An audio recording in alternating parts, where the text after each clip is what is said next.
see you. We were created Hello? by God to be supermen and women. Okay. We're made into I was mortals told to by wait, and captors. I got some folks here at the park, and we're ready to get going. What do you want me to do? It's time for the opening right now. You right on time, Elder. Okay. I'm opening up with the drum call. Are y'all ready? Yep. Okay, here we go.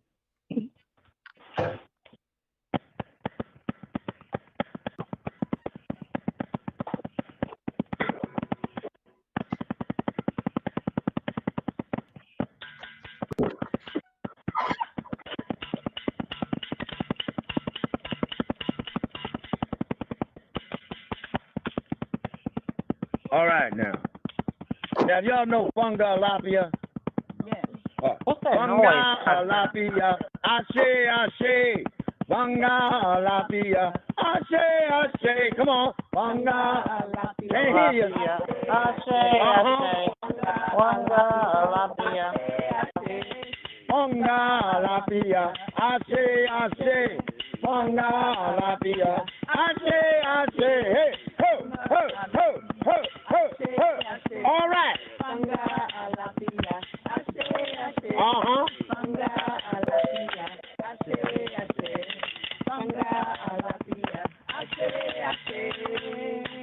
All right. I just dropped my glasses. All right. Welcome, welcome, welcome. That's what Punga was about. I'm talking to them on the thing here. The video's not on. Okay. Want to open this up. This is basically about the Quran that I had done with others 2 weeks ago about Juneteenth. The Juneteenth that you celebrate or know about is different than the one that I'm going to talk about, because the one that I'm going to talk about is about the contract that the United States government broke with its own people. Now, of course, y'all have no idea what I'm talking about right now, right? Okay, so let me start with this here. The Constitution, is that a contract? Yes. Yes, it's a Who is that contract between? The people in the government. The who? The people. Okay, let's be more specific. When the contract was written, who actually signed the contract? Who was it for? Landowners or peasants? Landowners. Landowners, property owners, people who own what? Property. Property. Okay, and in this case, we're talking about land, the actual physical land. Okay. Who was the land, let's say, confiscated from, according to the British? Native American. Now, see, that's where we got to understand. Remember, Spain had this first. Christopher Colon, or Cologne, whatever the name was hired by Spain to travel across. Now, this is my interpretation of reading the history. To travel across to the so-called New World. But we know by Easter Island, some other stuff, that our folks had already been here. This is our understanding. So Spain was the one who actually had most of the land along what we call the Southern Corridor, from down in Florida all the way up to California. So when the Armada was taken, or what happened during that storm, and Spain lost its control over the sea, Britain took over. So when Britain took over, she also took over the what? Land. Okay. And so the king of Britain, all right, he sent his boys over to occupy the land. So unless I occupy the land, okay, then it doesn't really, it's not mine. So I have to do what? Govern it? I have to occupy it. Oh. Okay. I have to put my people on it. Okay? All right, so I just a little teaser there, so I'll just leave y'all alone with that. I'll be back with the contract, because that the constitutional contract was another contract that was drawn up and given to the king way back when, was called the Magna Carta. And the Magna Carta, what did the king do with the Magna Carta? Come on. He tore it up. He said, what? You want me to share? Are you crazy? And this was the dukes and earls and duchesses and all of that kind of stuff. They wanted to share. All right, so I'll get back with that later, because there's others that that are on the line. So I'm turning it back over to you. Hello? Do we have any announcements that we want to, for the community? Anything coming up? Everybody here is saying no. But 1, 2, 3. Okay. No, thank you. Okay. Well, if we have no announcement, one thing, our next will be the second Sunday in July. Please save the date for August 1st through August 8th for our Kemetic New Year. That's coming up. That out there. If we have no other announcements, then Nation Builder Kwame, if you can kind of direct how we do our divine conversation. Thank you, Elder Alona. Is Brother Cleve on the line? Yes, sir. So how we will proceed is Brother Cleve will give a synopsis of what he spoke on. If there are any questions while he's giving his synopsis, by all means, text them in, or however, you might get your question in. And then I will follow up Brother Cleve with my talk on what I spoke on. By the way, Brother Cleve spoke on To Whom the Warrior Belongs. My topic was the African Center, the Circle, Centripetal, Centrifugal Forces. And then I was followed by Baba Tony on Who Do We Belong To Anyway? And he was preceded by Baba Is Said, who concluded by telling us his story when he first learned of Juneteenth, and wrapped us up with the property of Africa. So we will all give a synopsis. If you have questions, shoot them in. We can make this a divine conversation. So we can take the questions as we get them.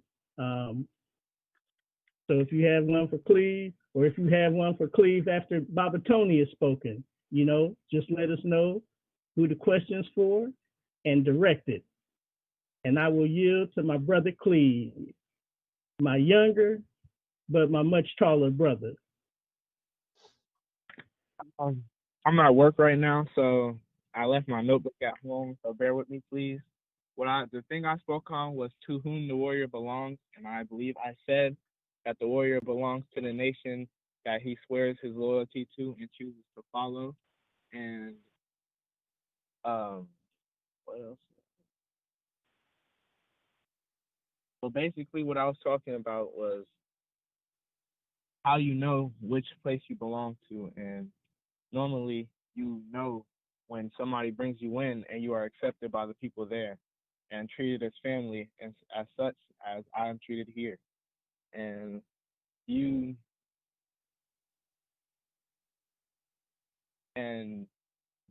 accept them as your family. Family is not always blood related, but you can call somebody your brother. They don't have to necessarily be your blood brother, but you know what you mean when you call them your brother. Like Brother Kwame said earlier, he called me Brother Cleve, and when you are given, you also know you are in the ranks when you are given a rank such as I am a brother, and you start off as a intermediate, I believe. Correct me if I'm wrong. And when you it's initiate, man, initiate. You start off as initiate, and when you fulfill certain things, such as I didn't wait to, and you have to know a certain amount of questions, which what is a warrior? One's experienced or involved in conflict, and we have a bunch of these questions. You have to know a certain amount before you can go to the next rank, which I fulfilled all my all the necessary quotas to be able to go to the next round. So I'm just rambling on. I apologize. I'm going off what I have in my. No. You gave us enough to start asking questions. And so the first question I would ask you, based on that first definition you have given, and I want you to remember all the questions that are posed to you to be a Gainyame warrior, a Giame. Millennium warrior, right? Yes, sir. So based on that first question you answered, what is a warrior? Repeat the answer, please. One who's experienced or involved in conflict. The conflict doesn't have to necessarily be physical. It could be mental, All right. such as school, or spiritual when you're meditating and arguing with yourself over something you did in the past. All right. So is anyone a warrior? I believe everybody here that's I think, do listening we agree? Yes. I'm sorry, I didn't hear the answer. I believe everybody on the call is a warrior as of right now because they had to initiate a conflict with themselves to get up this morning and even get on the call, and that is All right. basically what a warrior is. Now here's the critical question. Is everyone a Gainyame warrior? No, most definitely not. Explain, please. The Giame warrior is when you're instituted into a family. Everyone is a warrior. Everyone has some type of conflict, but when you go into conflict, to be a Giame warrior, you have to be able to go into conflict with the people around you without necessarily having a problem with them, like having arguments and debate each other and stuff like that, help each other grow, and know that you're going for each other's betterment and such. Oh, that's just good. So let's say, Brother Cleve, that you and I had a disagreement about what we were going to have for breakfast. Is this supposed to be on TV? No. Can we be a warrior together? Say it again. Let's say you and I have an argument over what we're going to have for breakfast. Can we still stand side by side and be warriors together? Yes, sir. Right, because what is the goal of the warrior? Have one common goal.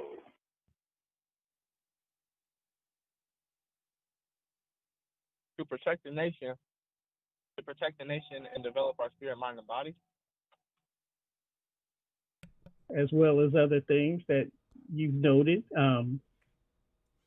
So in other words, just because we have an issue over breakfast, we don't let that become and what needs to be done for the nation. Is that what I'm to understand? Yes, sir. All right. Were there any other questions posed to our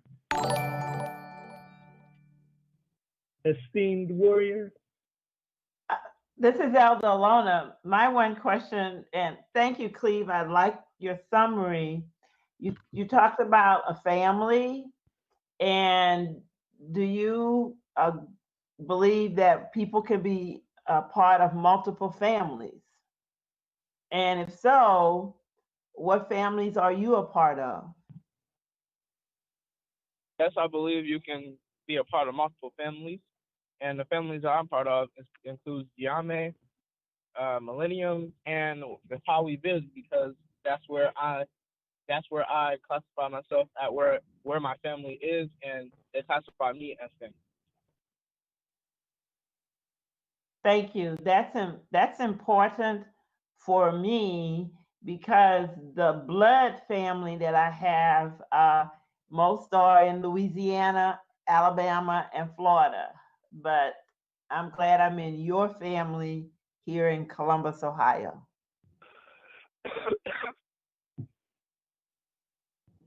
Were there any other questions?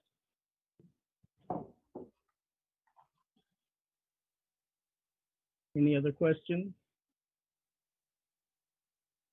All right, I will give a brief summary. The diameter of the application, the diameter of the practical application of our African wisdom prescribes the circumference of the success and effectiveness of our African endeavors.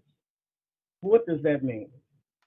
What that means is that when we are doing those things that we claim to be reading about on the practical level, then the amount of area that our influence covers will grow. Many of you know that if you have a circular garden and the diameter of that garden is small, well, you will plant a small amount. However, if you enlarge that diameter, you will have a lot more to plant. Well, no, that's not necessarily true. Let's say you have the opportunity to plant more on that area of land and thereby reaping greater harvest from that plant. Now, I said that the center was my metaphor for our African worldview. I described the circle itself, which as that boundary, that border that we are to secure what is within and to protect from danger from what is without. I describe the centripetal force as that force that acts on our heart/mind, or that pulls on our heart/mind. So take, for example, a brother who was with us for all the number of years I was, at the African Center. And kind of lost track of the brother, maybe in the early 2000s. And again, remember, I'm talking about the force that is pulling on our heart/mind. When that force is operating in equilibrium, in harmony, in balance with the forces that pull it on the outside, in other words, that centrifugal force, then I'm able to maintain my African worldview and interact with the world outside my boundaries in a sane manner. On the contrary, when the forces that are influencing my heart/mind are such that it's overwhelming the forces that are to center my heart/mind on our African worldview, then those forces that pull me away from my African worldview will result in my acting in insane manners.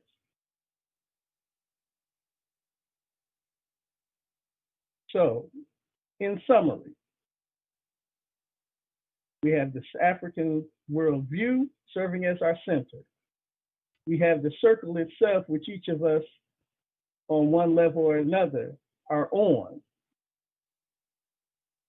And when our heart/mind is focused on our African worldview and fulfilling that African worldview, we tend to stay focused. When our heart/mind gets pulled away from that African view, we lose focus. How does that look? It looks like insanity. And I'll stop there. If Baba Tony is ready to give his piece, And if not, Baba said can give his piece. Or I'm sorry, if there's any questions, feel free to ask.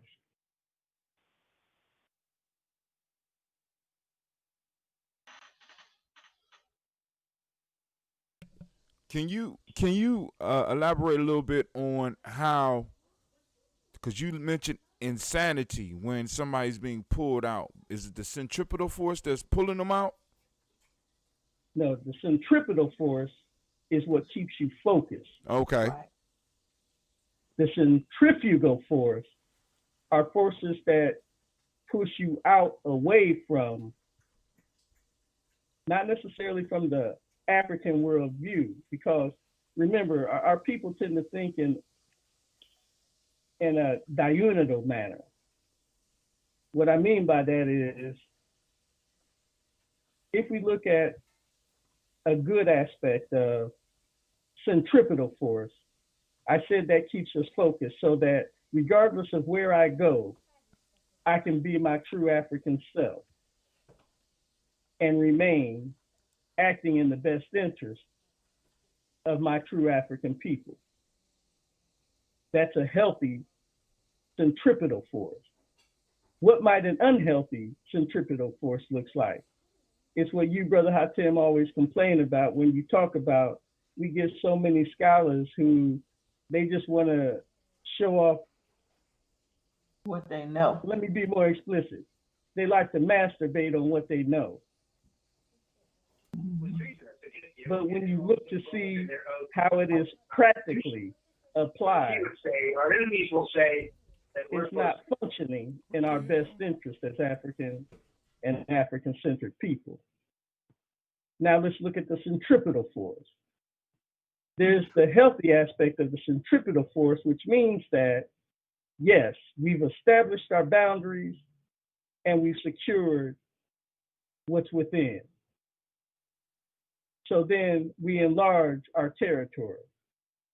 Now, with the understanding of enlarging one's territory, you also understand that you open yourself up a little bit to not so secure forces. In other words, you open yourself up to danger. But many of us understand that, you know, back in the day, we used to be told no pain, no gain. In today's terminology, we may just say it as simply as, if I want to achieve, then I have to go beyond my self-imposed limits. Sound familiar? I'm sure it does. So, in pushing beyond our self-imposed limits, we reach out beyond our secure territory and try to secure a larger territory. Now, when that happens, of course, when we are focused, that means our centripetal force will be in harmony with that force that's pulling us out from the circle. That's a healthy relationship. Because again, you can go outside your secure territory and still operate in a way so that you understand what's safe and you understand what's harmful. So if you need to go back within the circle, away from harm for that moment, you can do that. But if that centrifugal force is so strong such that it's pulled you outside the boundaries of safety of our secured circle, then that means in essence that we can't reach you in time. And you witness things like, well, for those of you who might be wondering what I'm talking about, you'll have to catch that on yesterday's episode of Hatem. Giame, the Daily Toast. I had to push the button, sorry.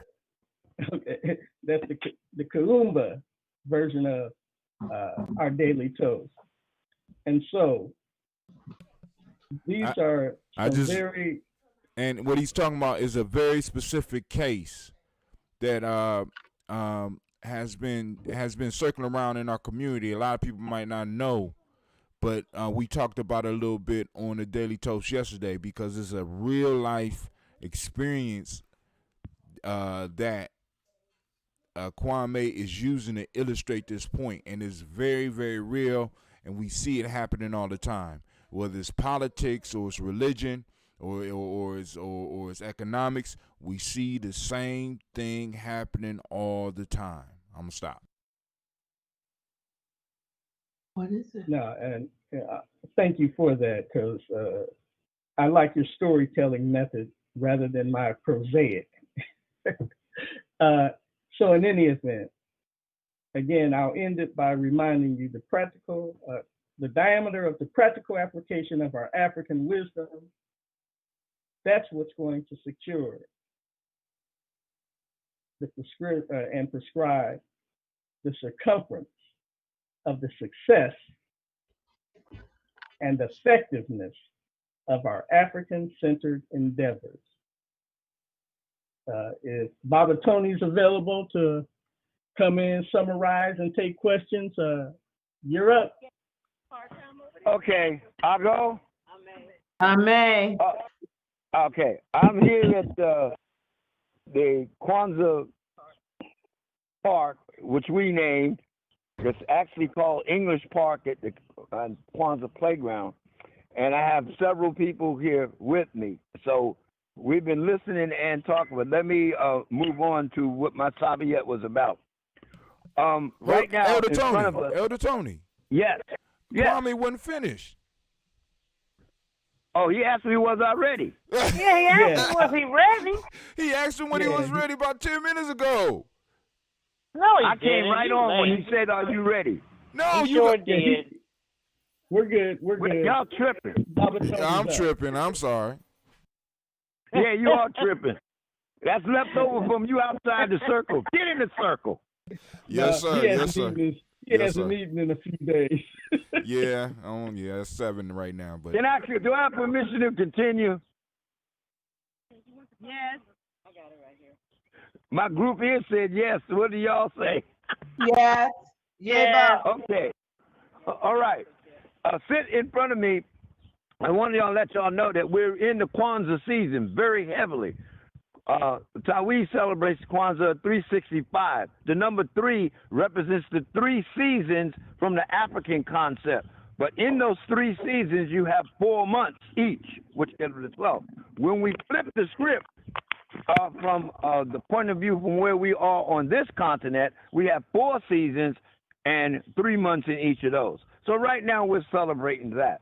But before me on the table here with the folks that I have, we have the Kanara, but the Kanara is in a circle. There's a center, and each of the, let's say, Mushuma Saba, the candles, are in a circle. They're in a circle. The fire that we usually light it with is over here too. Each of the candles are going to be placed on the table right now. The first candle represents a pyramid, and it is a candle. It's black. The second candle that I'm putting on here looks like a candle from old with a candelabra that you hold. It is also what? Y'all, what color is it? Black. Okay. The next is a lantern, and it is also Black. And then the next is a little what? Flashlight. Flash. And it is also Black. okay. And the next one is a lantern, and it is Also black. also what? Black. And the next one is a lantern, but it has a compass on top, and it is also what? Black. Black. And the next one, the 7th one, is also what? It's black. Got some stuff in it. So what this represents is that now we are in the stage of our contract where the unity from different points of view has to come together. And that unity coming together would represent the understanding that each of us have, but we have to reach a what? An agreement. Our different understandings of Umoja, Kuji Chagalia, Umoja, Kuchishagalia, Nia, Kuumba, Nia, and Imani. We have to reach an agreement. Right now, they're all, except Umoja and Imani, are in red because the battle is on. What are we battling? The folks told us about their contract, which was the Emancipation Proclamation. We had nothing to do with that contract.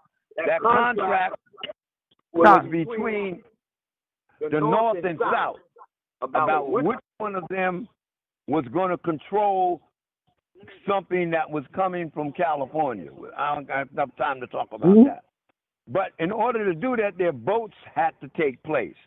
And the votes were between slave states and non-slave states. Let me put it another way. The votes was between property and non-property. The Emancipation Proclamation was about property being confiscated from a group that succeeded from the Union. In the Constitution, you could succeed. You could say, I don't want to do that, and pull your state out, all right? Hold on a second. I have to take her temperature. Hold on. Could somebody sing or say something while I do this? Keep your eyes on the prize. Okay, I'm back. Like yesterday. Okay, I'm back. I would, as you come up here, we take your temperature as you come into the circle. So the contract was between the property owners of the North and the property owners of the South. What you've been hearing on the news and other stuff is it freed certain property. All property was confiscated, but could only be confiscated when the Union Army set foot on the land. And only those lands of those states that have succeeded from the Union. That's the bottom line. Now, if I got property and you're coming to confiscate my property, am I going to let you just come in and do that? No. So that's why it took so long for that property out in Texas to be confiscated, because they were fighting all the way. In other words, we were resisting, okay, all the way. And of course, we know about the Buffalo Soldiers and not being involved, in that. So what we have to understand is what our role is in this. By the time, remember, we had our people fighting on both sides, just like they had done on every war Europe was involved in. Now, I want to make this clear. When family fights family in Europe, everybody else sees that they have to get involved. So when that happened here, we got involved. We was on both sides, and then we was also a neutral group, not neutral, but didn't involve itself at all, Maroons that went off and had their own piece. Which was real important is that whose property do we belong to? Whose property are we? Now, if I was to ask you that, you would have to come up with, remember in school, we had to answer according to how to pass the test. So I would have to say, I belong to Master Joe. That's why my last name is Green. No, that's why my last name is Joe, or whatever, right? No. What we have to understand is all throughout history here, we have always understood whose property we belong to, whose property was. First, it was our family, because that's how we got here. And one of the major things that happened when the Emancipation Proclamation was issued, folks left wherever they were and went and gathered up their family. That's what they did. They went and gathered up their family. And the family was, and how did they know where they were? They knew where they were. They kept up. We kept up with family. Do you guys, there's a bunch of people sitting here with me now. Do y'all keep up with y'all family? And I'm not talking about now that y'all got these stupid cell phones. I'm talking about, how many of y'all remember the movie that came out called The Green List or The Green Book? The movie was about the Italians going into the South, protecting. Had nothing to do with the Green Book, but the Green Book was about us knowing where to stop and when to stop before the sun went. I can't hear y'all. Before the sun went, right. So we protected ourselves all along. We've always been protecting ourselves. We are our own property. And that's what we have to understand. We fight for ourselves when we're supposed to fight for ourselves. We decide when to make that battle, when and when not to make that battle. That's what we got to understand. On the stuff that's on there, how many of y'all here remember listening to radio? Okay, some of them, I'm talking about radio when there wasn't no television. Okay, so some of them here do. All right, and so the information you got off the radio, you imagine that yourself. So no matter who they were talking about, you saw them as yourself. But when television came along in black and white, then all of a sudden they're going to show you the person. That's a whole different thing.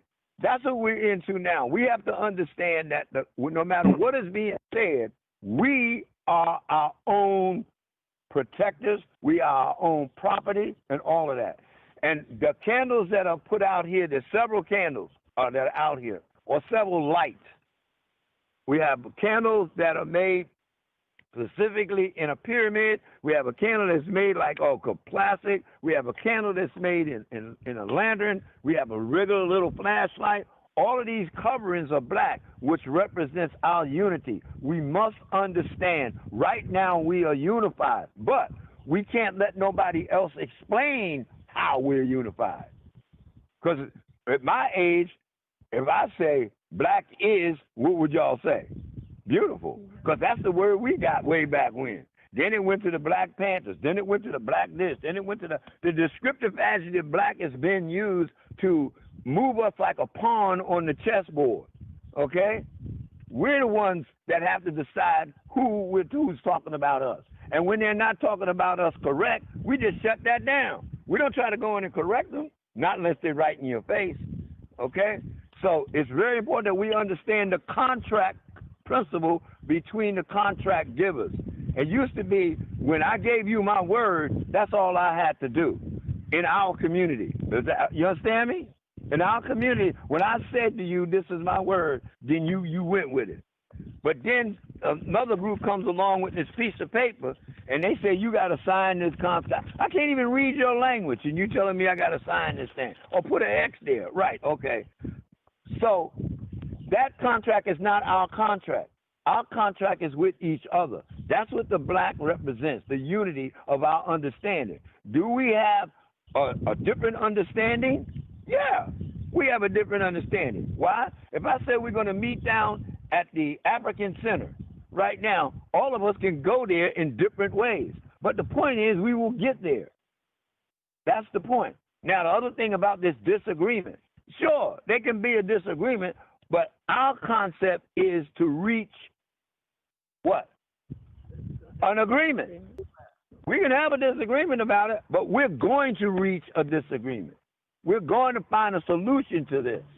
That's what this was about. So this thing about it took 2 years because, no, it took 2 years because the people with the contract couldn't go right on your land. Because remember what I talked earlier in the opening is that in order for the contract to be enforced, the Union troops had to set foot on your property. Now, let's get straight this word, too. The word is property. The property, the most important property was what? What do you think it was? Huh? Thank you. It was the land. It had nothing to do with the people. The next thing was the house. What was the next thing? The cows, the chickens, all them kind of things. The property value was determined by what its market value was. And so as we take a look at that contract, who confiscated the property? The Union. What did they do with the property? They bartered it with the South. They came up with another agreement, another contract. Were you at the contract signing? No. Did we have any of that? No. So if we see ourselves as property in that negotiation, that's a whole nother concept altogether. I treat my property the way I want to treat my property. That's what that thing is. And they say, like, well, could you do with your property what you wanted to do with it? Yeah. They would have one group come over, like Mr. Jim would have his top guy go over and get Mr. Bubba, and they would fight. And then they would bet on the fight, just like they run horses and stuff like that. If we see ourselves as property of someone else and not property of ourselves, then there lies the first step that we're not taking. We have to see ourselves as our own property and define ourselves. Kuji Chagalia. Define ourselves for ourselves. All right? So it's, now everybody else going to give us a definition but us. So my word between you and me, you got to earn my trust. You can't just show up and go like, oh, hey, can you trust me because I'm black? No. There's an earning thing going on here. Your family knows you. They say, okay, now you know Uncle George, we're going to invite him to the thing. But his butt got to sit in the corner over there. And the first time he do something there, Larry's going to go over and talk to him. And if Larry can't get no thing out of here, he out of here. Now, they didn't put him out the family. But if they decide to put him out the family, that is the worst thing that could happen. None of us was ever put out of the family of Africa. None of us. None of our forefathers were. So we are still in the family. Now, whether they can stand it or not, that we ain't talking about that. All right? So the contract that others make on us, we don't have to understand that. I mean, not understand it. We don't have to accept that. Now, they're going to do that, but that we ain't got nothing to do with that. So are we clear on that? And all of the candles here on the 7 principles, Umoja, Kuja, Chakali, Ujima, Ujaman, Nia, Kuumba, and Imani, all of those now, right, are black because we are now in unity, understanding that we define ourselves. That's right. We're using Kuji Chagalia. Kuji Chagalia. Self-determination. Yeah. Kuji Chagalia. What? What? I can't hear y'all. Yeah? All right. Okay. All right. Okay. We good. And the most misunderstood one is that one about money. So we got to start talking to each other about that because our understanding of that and the understanding that is being pushed about us is different. So make this short, which is not short at all. I'm sorry. The contract started with the with the British, okay, and then it turned into the contract of what they call the Constitution, and that's a contract that they're functioning off of. No, you weren't on the original contract. If you were on there, you was on as a write-in. Fine. Well, what is our contract with each other? If I say to you, I pledge my allegiance to you, or what is our contract? We had that. So that's why last 2 weeks ago, I was down at Martin Delaney's gravesite. I was also down at Wilberforce and down at Central State. I traveled to those 3 to give the a per onc piece, okay? Now, I've been on long enough, and the people are sitting here listening to me, so that's why I went on. This container over here, originally we light the fire for Kwanzaa that we light the candles with. Work had to be involved. In other words, you just couldn't do a match. We had to gather kindling and build a fire, and that fire was in this container. From that fire, we transferred it to a lantern, and then we carried that lantern for the whole 7 days, took care of it. We had some incidents where stuff went fine. Nowadays, we have to take a look at tradition and reasoning. That was our tradition. The reasoning now is what? I can look this up and I got a light right here. Okay? So we have to take a look at the young folks and what they bring to the table now and begin to accept what they bring to the table. All right? So I yield and I hope I made sense to y'all. Any questions? Yeah. Were there any questions to be fielded by Baba Tony? Permission to speak. Gabo. I didn't have a question, but I had a comment. One of the things my daddy used to say was, Phyllis Jane, a black man ain't got nothing but his word. So if you you're going to do something, you're supposed to do it. And that was Daddy's thing up until he died. So old people carried that. A black man ain't got nothing but his word, so your word is your bond. And we don't practice that. These young people don't get that today. Permission to speak.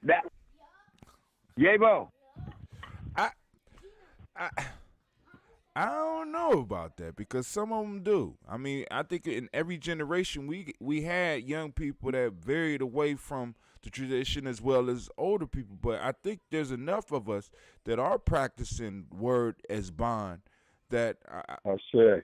you know, because it's not just because I'm just saying. I think this happened, and I think it's there. I think we might be focusing on trying to attract the wrong individuals, or might be talking to the wrong individuals because it's real.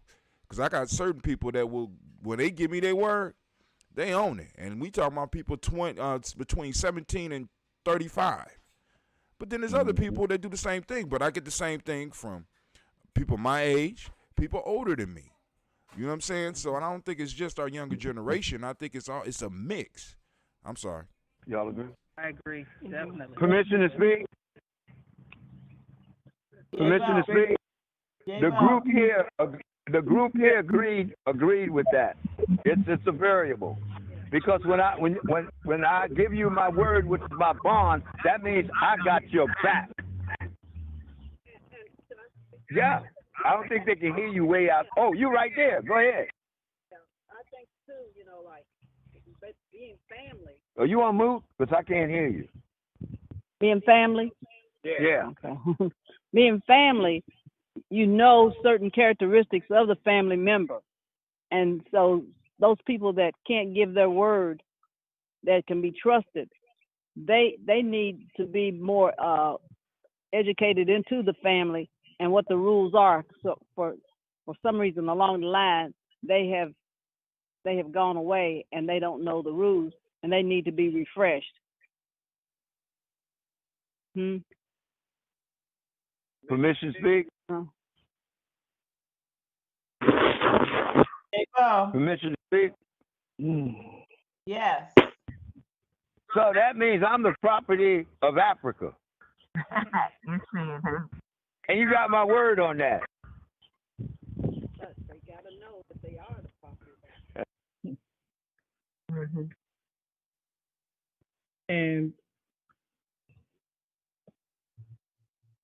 And with that, Baba, it said, if you could come on to the line and tell us what you want us to know. And folks, cue your questions up because this is a special treat. Who's coming up now? I say, coming to the stage. This is El Said. Can you hear me? Oh yeah. Yes, sir. Yeah, I was listening. I just dropped you. I was listening to Baba Tony, and everything he's saying is right on the money. Because if we don't have some kind of rules to live by, we would be savages. So we're not savages. Proving that every time somebody challenges. But we have a thing in my family where 11 children in our family. Family member needs something, financial or whatever it is. If there's somebody in the family that can afford to do it, we let them have it.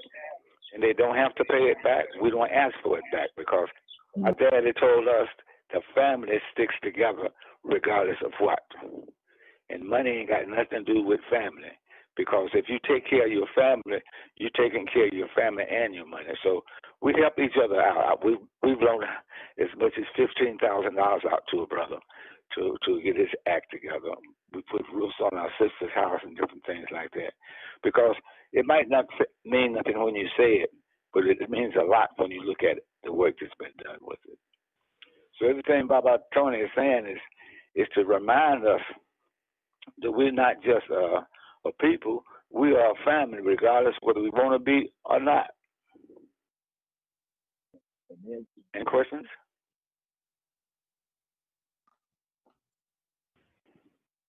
Speaking to, I appreciate what I believe that was Mama Eunice's voice I heard, and that is when you know your family members, you know their strengths and their weaknesses. Exactly. Right. And you want to build up their strength to the point where they feel comfortable with you even building up their weaknesses. Exactly.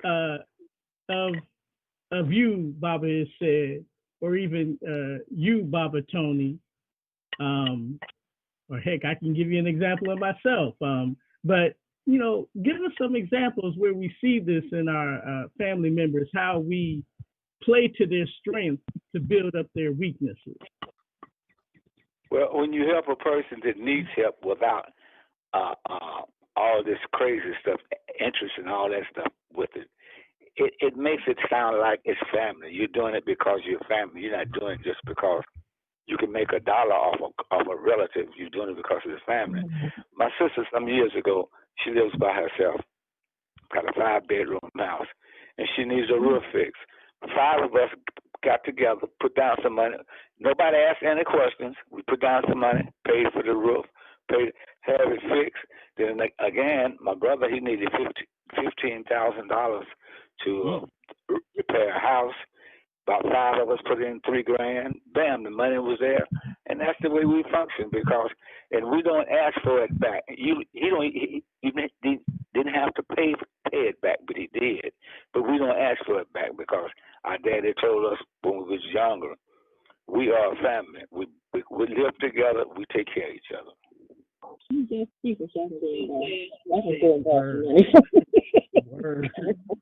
That kind of money. Permission to speak? Baba Tony. Yeah. Well, I have some rumblings here in the park. Well, use your phone. Are you on it? No.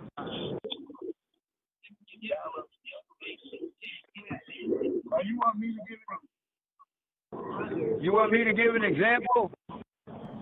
You give an example, Elder Tony. Somebody got a phone. Somebody out in the park has a phone on. And those people out in the park, y'all need to, and unless you're talking, you need to put it on mute. Wait a minute, they're talking. Hold on a second. Oh, y'all got your phones on mute? I'll put it on. No, you talk with yours, but I'll put mine on mute. Can you hear it now? Is everybody okay?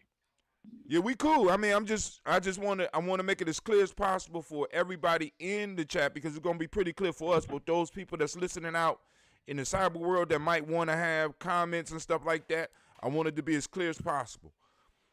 Okay. So who was going? I can talk on you. Hold on a second. We have one of the people here in the young lady in the park here that said she was having a little how can I put this? She's agreeing to take a look at a different point of view on the statement that the elder made about lending money to the family. Is that correct? Yeah, that's it. Okay, you don't want to hear her comment on that? Yeah. Okay, do your name and here you go. So I'm Valerie, and you have a situation where we got like some differences in. You know, we have to teach our people responsibility. I totally agree, you know, what the elder was saying in terms of, you know, being able to come together and help out a family member. This is a family member who, you know, really and truly need the help. But now, you know, folks, brothers and sisters, we're dealing with people that are on drugs. You know, we're dealing with people that are selling stuff and you know, there is an issue. I understand that, but there's an issue of responsibility. So if you go and you just give a family member, you know, money, you know, I'm about to get evicted. And this is the 10th time this person is about to get evicted because they're not being consistent. You know, they don't keep a job. They don't do, you know, the things that they're, it's a situation where it's like, when is enough is enough. You know, you don't just keep giving them money. The responsibility has to enter in somewhere. And I know a lot of people don't agree with this, but sometimes you just got to throw somebody out there in the rain and the snow and let them freeze to death. And that's the only way they're going to learn their lesson. Because if you keep letting them come in the house, they don't grow. They don't grow. They don't learn.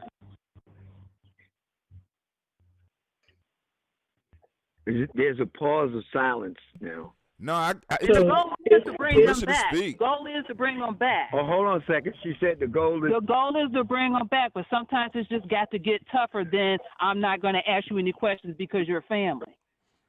I got some young people here. They're like, Permission to speak. Yeah. Permission to speak. yeah. When you brought up like that, when you talk like that, it don't just go away when you get grown. You remember those days. How you gonna put a family member out just because that the rent is due or they don't have any money? You take care of them, so in time they will be able to take care of you. Money ain't everything. Period. That person take care of nobody. That's not what I'm saying. That person ain't gonna take care of nobody. Permission to speak. Yeah, Bo. I go. Go ahead. Hello. Amen. Permission to speak. Well, somebody already got it. Speak. Somebody already got it. Somebody else. This is Chaka, y'all. How y'all doing? I wanted to say that unfortunately, can you hear me? Yes. Yeah.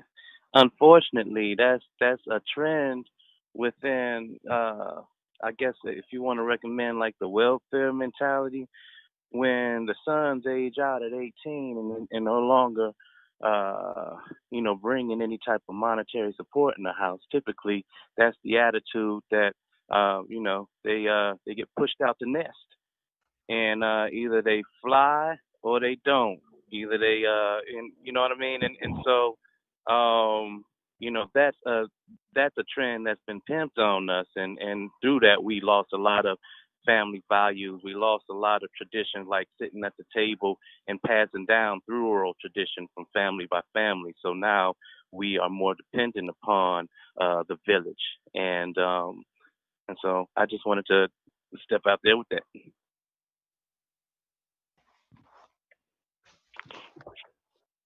Permission to speak. Barbara Rita was next. Yeah, you're muted. Go ahead. Unmuted. Hello, everybody. I do want to say that our first responsibility is to our members.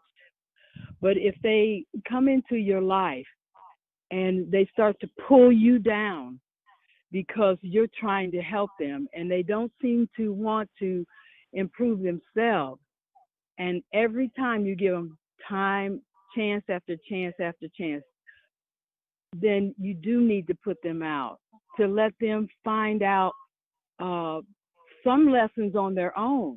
And you be there for them when they come back and say, I've turned my life around. Personal experience.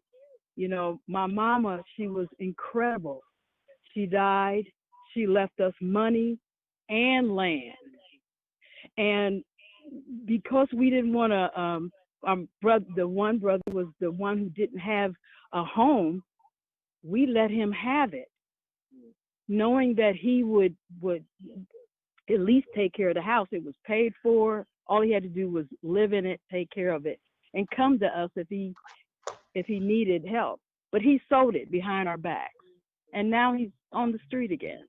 So I just want to say, you do all you can, but you have to be the one to determine when you got to let somebody go, because they can pull you down with them.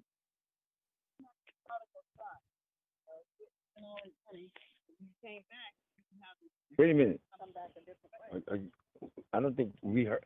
I'm sorry. I don't think, Mama, Eunice, I don't think you were talking to your phone. Oh, yeah. It's almost like, I hate to bring this up, like the prodigal son. He took his money and he went and squandered it, and then he came back, but he came back with a forgiving heart. And I think, like when they come back and they show you something different, then yes. But they have to be educated. And so you can't go broke trying to save somebody that's drowning. And all you're doing is trying to give, life jacket after life jacket.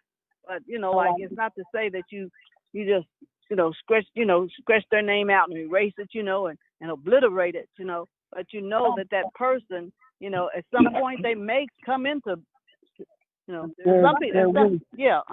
But meanwhile, you could prepare a place for them. So that when they come to the senses, they'll have a place. But, we find that a lot of times, we and all of us can say that we got somebody in the family that that got heard the same message, but some reason they decided to take the opposite direction. And but it's not that you don't love them. Permission to speak. Permission to speak. Do you have somebody online that wants to? If not, I have some young folks here that would like to make a statement. We got one elder on the line right now that's been waiting. I think it's Elder Dale Green. Okay, that elder will go, and then you call for this young person that's here. Yes, sir. Two of them. Thank you. Thank you. Thank you. I guess the only thing that I'd like to add to this conversation is that Brother Yasir was speaking on a principle and was addressing the ideal. And the conversation now has it's changed and took a different course and turned into something else where, now we're talking about, who you can't help. Well, I mean, I don't think Brother Yasir was saying just, give money away without using wisdom. And so I think, we just need to kind of stay focused. It's easy for us to get, misdirected and start talking about stuff, and then all we do, it turns into just a back and forth. It kind of reminds me of when we always had these panels on male and female, and then it just turns into an argument. So I mean, that's all I want to ask. But I do agree with what everybody was saying, But again, if we all understand, you got to use wisdom all the time. Well, then we don't have to go that deep into it. Permission to speak? We had a younger person to follow, correct? Yeah, that's why I asked for permission to speak. I'm going to give her the phone, let her introduce herself. Yes, thank you. Hello, my name is Aisha. I was actually just going to say what the previous person just said. You have principles that you have to stand by, and while there may always be exceptions, and you consider those exceptions when they come, at the end of the day, the principle that you should stand on is to help your family when they need help, and that's what's most important. You did say your name. Mm-hmm. Okay. Well, allow me to say thank you, Taisha. That is a critical piece, because even as I was sitting here listening, I'm asking myself, what is the underlying message that my heart needs to take in, even amidst the quandary that we struggle with in our individual lives, and what is the underlying message that I'm to take away from this? And so, in order, I would thank you, Taisha. I would thank you, Baba Green, and I would thank you, Baba Yasir, for starting off with that principle upon what was passed down to Baba Yasir. And the principle that was passed down to him, there's no doubt in my mind it was passed down to many of us. That's right. Some of us meet it a little better than, well, let me say it this way. Every morning I wake up and greet Ra. I say, what is it I can do today that will better my yesterday? And I will yield on that. Any other questions?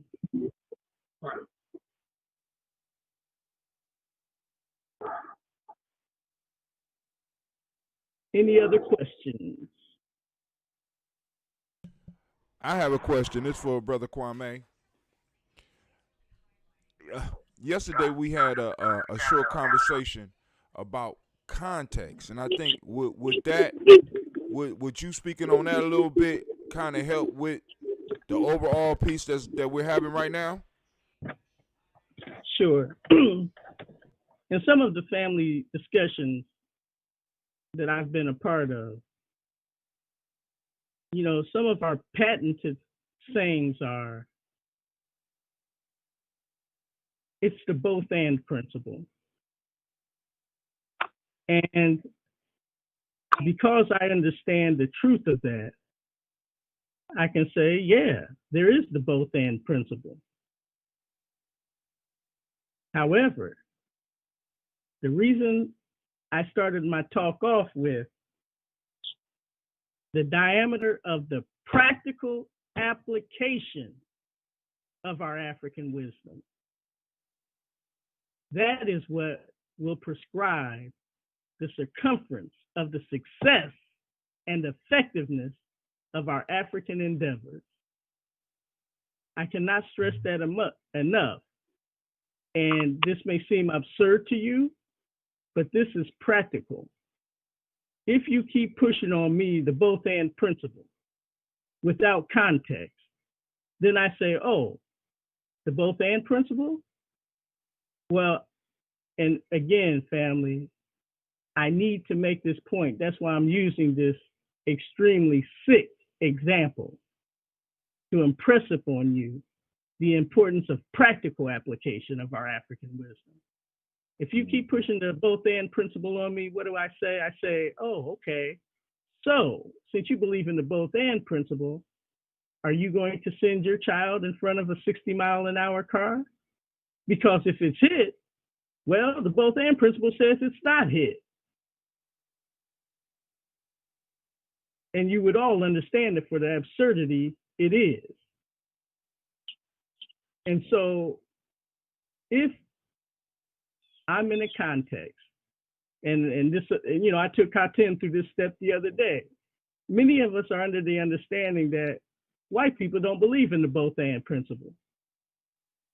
And I proved that to Hatem that they do.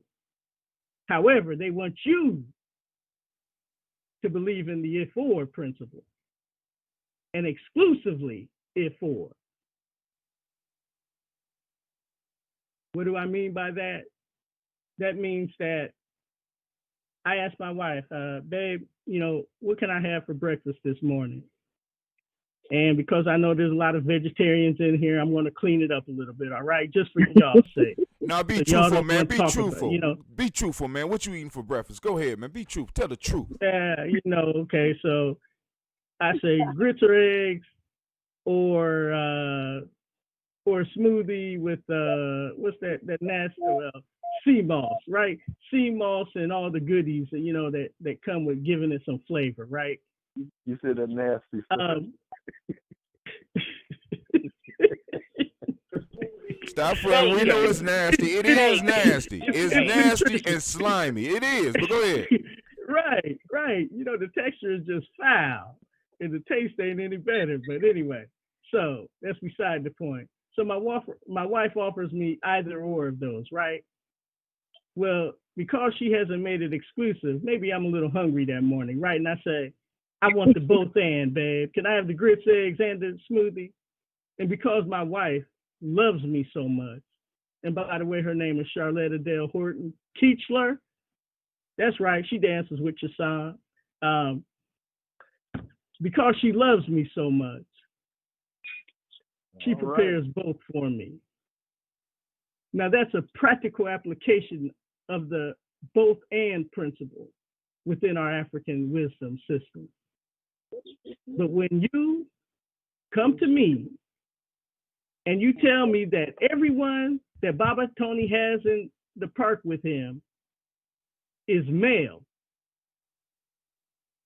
let me repeat, if you tell me that everybody Baba Tony has in the park with him is male, and then I say, well, what about Sister Taisha? Then you want to try to impress upon me that because there's an overwhelming number of males, that Sister Taisha doesn't count. And I'm going to tell you what you're telling me. Now I got to clean it up. Okay, let me back up a little bit. What I would tell you person to person would be a lot different than how I'm going to phrase it right now. I tell you, you need to go review your lexicon of logic and your understanding therein. Because when you state a universal truth or state it as a universal truth, all I need is one counterexample to disprove what you're saying. That's what you will get out of my lexicon of logic. And so, in future references, family, I do not like to talk to hear myself talk. I talk out of my passion for helping us to raise our consciousness to the next level. Okay. Permission to speak? Permission to speak? Yeah, bro. I have a person in the park that wants to ask a question. Introduce you. Hi, this is Barbarita again. The bottom line for us being a family and extending outside of our immediate families is that from the time that we're born, we belong to the community. From the time that we're born, we belong to the community. And now it seems like there's a different concept of how we relate with one another. When I was growing up, if there was a problem, there was always somebody in the community, if outside of the immediate family, that we could go to and talk with. And that doesn't seem to be promoted now as much as, and if it is, then I don't know about it. But I'm part of a great community, and there's still a lot of people that practice this. But I was wondering, as a whole, especially in Columbus, if there is a place that people can come to if they have a problem with a family member, or they have a problem with finances, where they could go and just talk. Is that an answerable question? Is it Permission to speak? They both. Towee Family Village does do mediations with family. We've done it before for some community people, so there is that option there. all right? Well, thank you for that. Is that it? Anybody can come. Anybody can come to get consultation. Yeah. Does that also include financial consultation? Because she mentioned finances as well. We've been working on that, but we haven't quite managed that. It just depends on what the problem is as to how we can help or who we can refer you to. Mm-hmm.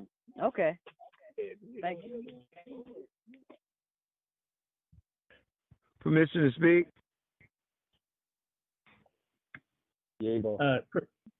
Just for future reference, especially when an elder asks for permission to speak, we're waiting for another elder to respond. Bo. Okay. I'm at a park here. I have a young man who hasn't said anything yet. I'd like for him to say, if that's okay. Your name and you want to use your phone or mine? Here you go. Hello, my name is Marcus. How y'all doing?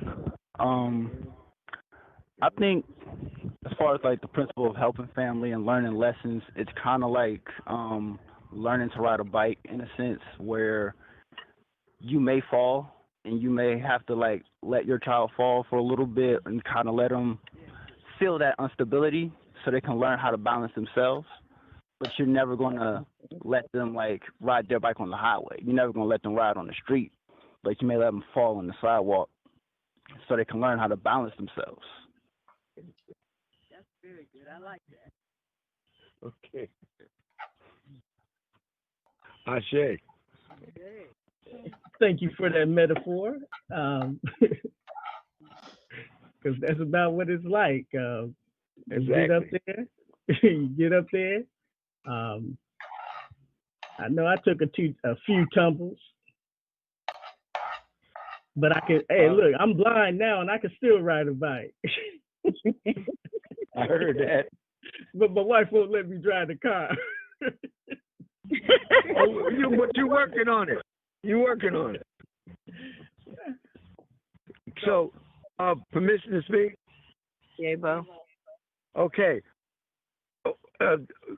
One of the things that I'll take a look at is our principles.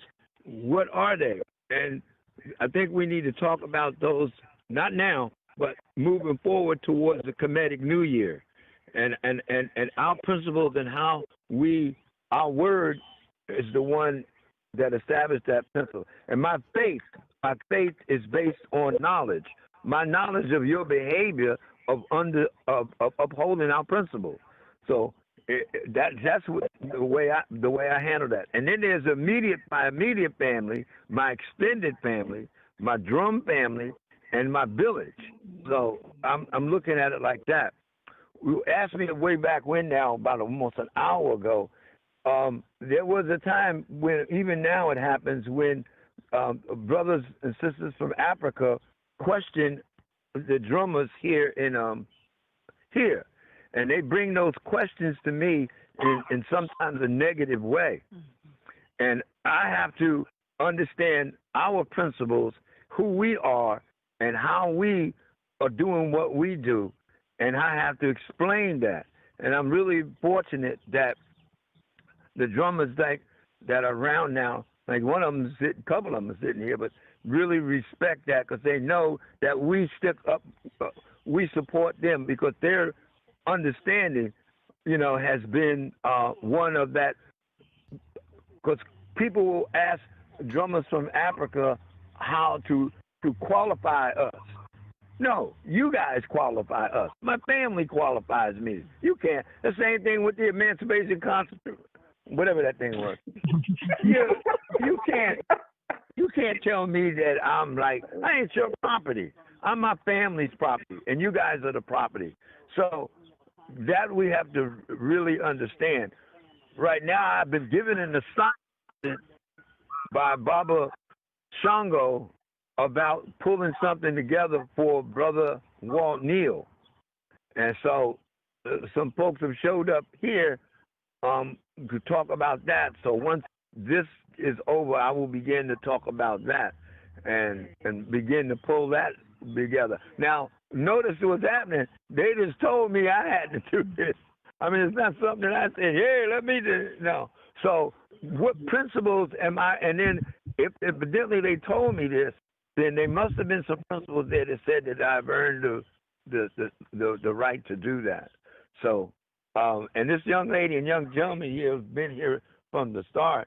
The youngest was here. I thought they were teenagers, but at my age, they probably are teenagers. But they like almost nation builders or something. So anyway, yeah, right. They're a little, yeah, okay. All right. So anyway, Brother Kwame, and then I'll turn it over to you. So because is it close to where we begin to wrap up? Did Baba said? Did you have any parting words for us? Oh yeah. No, but I've enjoyed. We're gonna do. I've enjoyed the conversation, and back to what I was talking about was, I was raised from a family of 11 children, and when you eat together and do everything together, your family never might be one that drift off. So we always help the weakest. So, life is money. Life is life. Money is money. Money ain't everything. Thank you. Appreciate that, Baba said. I come from a family where there's 10 of us children all together, and by the grace of the nature of the Most High, we're all still kicking. And I'm the second youngest of us all. So I definitely understand, especially the circumstances that bonded us even more tightly than under what might be considered normal circumstances, but what is normal anymore. right? Any of you elders have anything more? Well, I'm sorry. Let me proceed with this. Any of us nation builders, do we have anything more to add or a parting word before I turn it over to the elders to Permission to speak? J-Ball. Well, All right, this is Brother Hatim, and I just want to say, because one of the things that I think, because one of the reasons I asked Kwame about the context piece was because a lot of times we look at stuff out of I'm very guilty of that, very guilty of that, and I'm something I'm constantly working on. And the plug is that in our newsletter, Kwame constantly puts out a thing called lexicon. I can't remember how is lexicon of logic, where we can start learning how to formulate and start learning how to see the world in a way that's a little bit more beneficial towards us. But one of the things that in Kwame's description of his talk today, he talked about a circle. And what a circle does, it sets a border around a certain space, which families are. A family is a border. A tribe is a border. Organization is, in a sense, that circle in which people belong. Now, those people that are acting outside of the principles or the things that hold that circle together are, in a sense, not part of that group. Now, and another piece that I think that we're leaving out that's very important is that in our traditional societies, we always had rights. So, and what I mean is not R-I-G-H-T, we had R-I-T-E-S's, where in a sense, an individual at a certain point in time will have to be trained in how to be a member of that group. And what we're lacking right now is training for individuals to become part of our groups, even in our families. Like, for example, right now with Cleve said he had to get back to work. He hung up the phone, got back to work, because I know it's certain things that I can't give Cleve, so I depend on some of my brothers to come around and do that for him. And I try to do the same thing with Wisdom and other young people with me, because I don't have everything that they're going to need to be successful in life. So I think a lot of these, it ain't even disagreements we're having, but I want to say this. As far as Issa is bringing up, and because if you listen to some of Issa's stories, him and a lot of his family, they actually worked together and suffered together in a sense, and was in a sense brought through a rights together. So they all had a common understanding. When many of us may have family members, because of where we are right now, we didn't have those experiences that would bond us and get us to really know each other. Because I, for one, have definite people within my blood family that I don't know nor really understand. You know what I'm saying? Not that I don't know their name, not that I don't go to the family reunion and speak to them, but because we have different experiences, it's only so much that I can really do for them. I don't know if that's making any sense. So it's like I won't go out of my way in many ways to help some people, because they're not part of that circle. They don't belong inside of the circle. They're not acting to be in part of that, or even care about the circle, unless they want to draw from the circle. And that's what that's what about the time. We got people always wanting to pull from the circle, but not willing to put back in the circle. And family is not only about giving, but family and tribe is not only about getting, but it's also about giving. There's a reciprocity there, and that's one of those principles. I'm gonna leave that alone. I'm done. You're getting applause here from the park. Well said, my brother. Well said. Any other nation builders with a parting word? Parting word. Oh, I just wanted to say thank you all for allowing me. I know I don't really know any of you, so I just appreciate. But you know us. Yes, I appreciate you all being open and allowing me to come in and take part in the knowledge, and even, offer my own words. So I appreciate it. Love and peace. And your name? And my name is Aisha. Aisha, I have a niece named Aisha. But thank you. Thank you for the wisdom that comes from you. shared by those of us who have ears to hear and those of us who have the hearts to take it in through our minds, out our mouths, in our actions, any other words. I know he's trying to be polite. Come on, one. Hello. Take it This to Marcus the again. All right. Yeah. Same thing. Just want to say thank you. This is a beautiful thing that we're doing here, and I just hope I can continue to be a part of it. Brother, we can't tell you how happy we are to hear that. We'll reach out, you reach out, and we'll meet in the middle, or as I say in the center, the African center. One love. Any other words before our elders take the mic?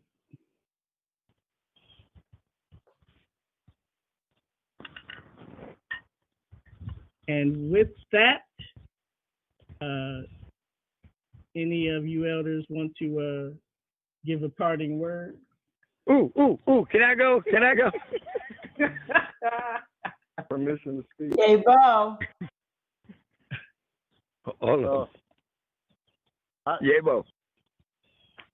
I would like to first make it clear that I really appreciated this conversation, and especially the reaching out to the young people. But my thoughts keep taking me back to Elder Tony. He started the whole thing off with trying to get us to understand Kujichagulia, and that we Can you hear me? And that we have to define ourselves. And so, as the conversation started going on, it took a turn where now we start talking about differences. And we're at a unique time in our community all over this country where things are changing. And so I think that's the direction that we need to be taking this conversation when it comes to Kujichagulia and how we should be defining ourselves. And we just celebrated Malcolm's birthday last month, and one of the main tenets that you get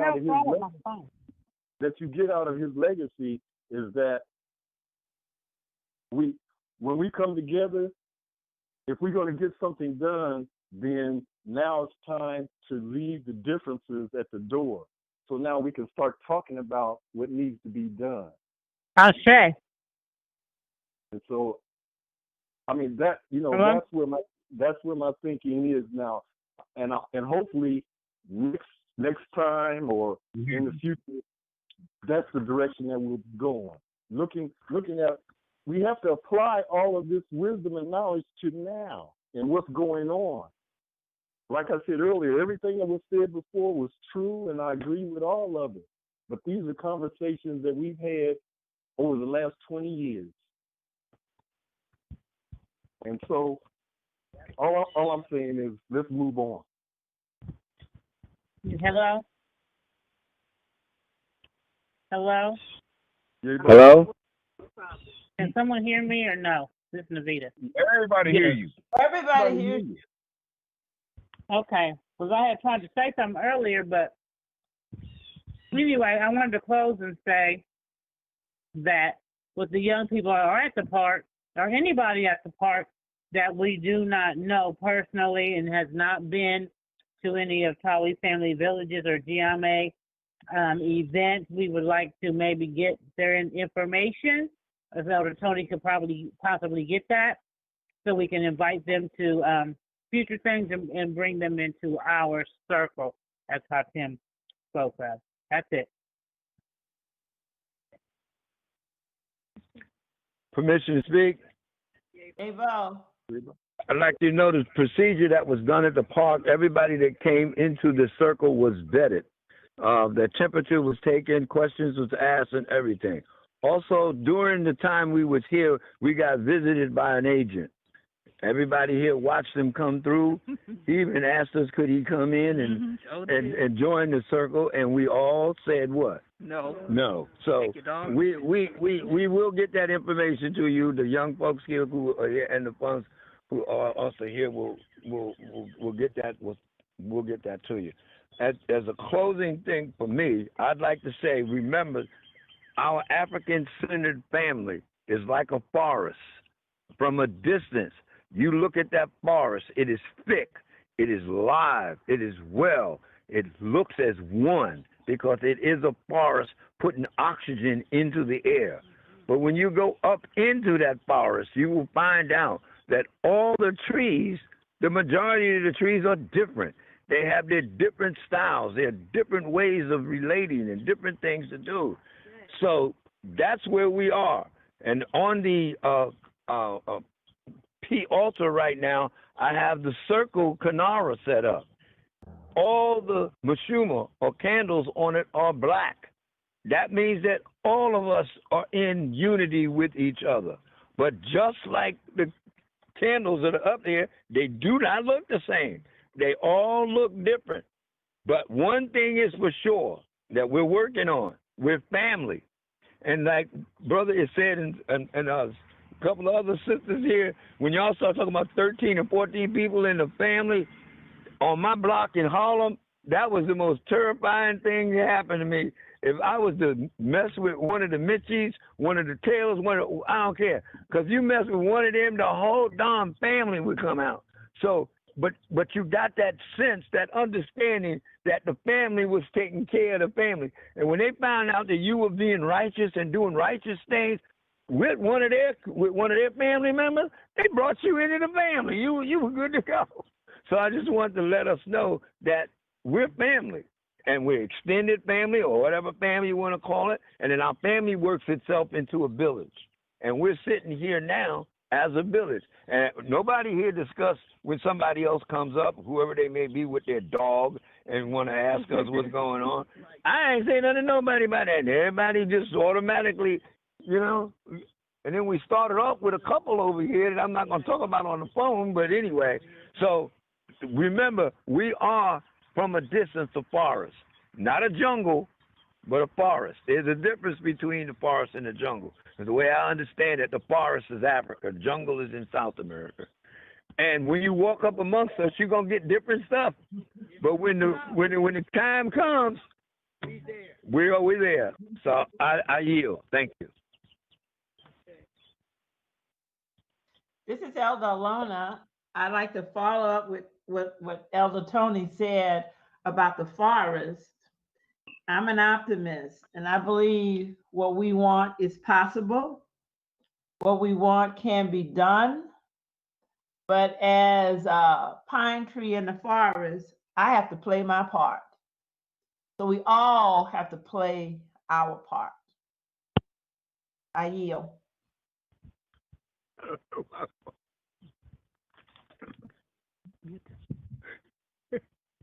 Oh, you want me to? Any parting words, Mama Phyllis? I think you're the last of the elders who haven't spoken. What should it be a part of? Leave with a proverb that my mother drilled in my head, and that is, do not put off tomorrow what you can do today. No, Nation Bill Kwame, I'm fine. Thank you. All right. Greetings, Baba Phil. Shoot, I didn't even know you were on, man. But it's always good to hear your voice. And so with that, family, that will be Divine Conversation for today. I know I would like to keep Hatim, Elder Phil, Elder Green, Baba Tony, if possible.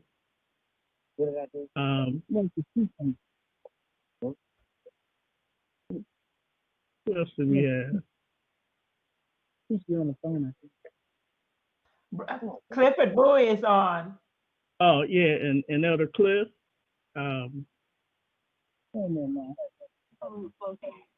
After they close down, we need to discuss something briefly, but it needs to be discussed. Are y'all members of Congress? Yes. Okay. And thank you, and I will say, I'm glad everybody was here, and I'm signing off. Make it a good day. Before everybody leave, can I make one suggestion? Yes. What's up? Because we opened with the drum call, but we didn't call on our personal ancestors. And if everybody that would want to participate, if you have a loved one that'll pop up in your head at this point in time, could you share a name? And I'm going to start with my grandfather, Cleveland Brown. My sister, Tawana Lee McQuader. My My mother, mother, Anna Mae Martha. Green.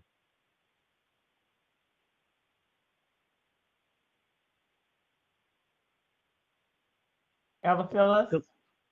My mother, Lily Martha Ford. My father, James Haynes. My mother, Mary Esther Keechler Reese.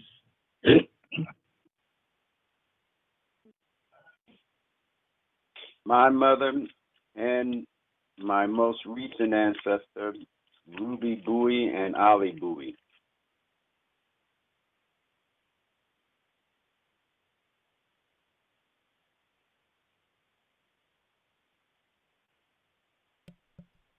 So we want to say a big ashe for all those that come to our mouths, but well, all of them rest in our hearts. But the ones that wasn't called and that you might be having resting on your heart as well, we want to salute and give one great big ashe. Ashe. Ashe. And Ma'akaru. Ma'akaru. Peace, y'all. All right, those that's gonna stick around, give me a couple of seconds so we can do the closing scene. Everybody else, we're gonna say. I'm yes. sorry. Yeah. Go ahead. When you get a moment, call Elder Renee. Tell him to call in. All right. I'll be back, fam. Brothers and sisters, take a little time to really look at one another, then ask yourself, can we really afford to lose one another? We must understand that we are all we got. We're forgetting our past, blinded by crack and gun smoke. We must turn that mess around and make the other man choke.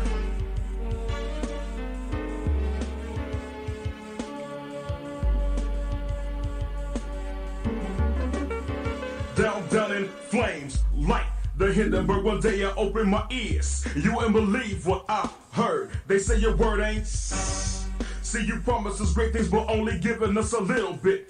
I keep your Starstruck hat as a souvenir. The uncle is dead, but I'm not even gonna shed a tear. See, right now you're the big fish, but I'm the genie in the land, and then you get no wish. Usually you get 3, but I'm taking 1 plus the 2 that you owe me. It's so hard to feel proud. While I shed a tear, you're still talking loud. I'll never get on a boat with the man, because it reminds me of that great master plan. Oh, I haven't forgotten the last cruise we took. We end up picking cotton. You tried to play me out like a sucker, but I survived to take back what's mine, your mother. So repay your debt to us.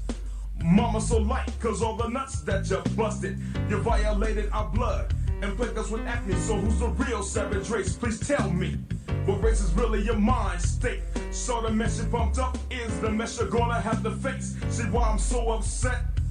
Because you brainwashed my people, talking out the side of your neck. So I just sit back and light up a stand so to deal with the pains and the rage in the ghetto.